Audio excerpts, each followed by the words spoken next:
For the EFD, Mr. Bloom has 2 minutes.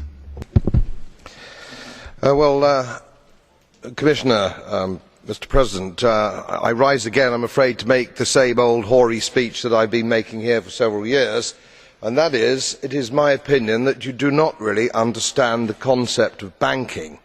All the banks are broke. Bank Santander, Deutsche Bank, Royal Bank of Scotland, they're all broke. And why are they broke? It isn't an act of God. It isn't some sort of tsunami. They're broke because we have a system called fractional reserve banking, which means that banks can lend money that they don't actually have.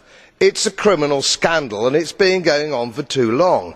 To add to that problem, you have moral hazard, a very significant moral hazard from the political sphere.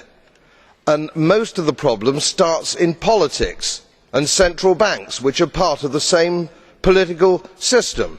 We have counterfeiting, sometimes called quantitative easing, but counterfeiting by any other name. The artificial printing of money, which if any ordinary person did, they'd go to prison for a very long time.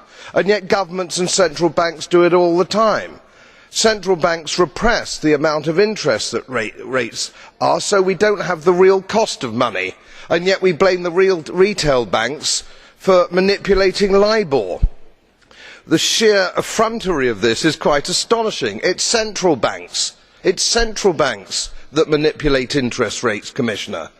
And plus, underneath all this, we talk loosely, in a rather cavalier fashion, do we not, about deposit guarantees.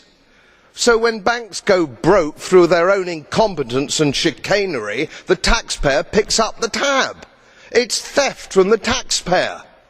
And until we start sending bankers, and I include central bankers and politicians, to prison for this outrage, it will continue. Grazie per il gruppo.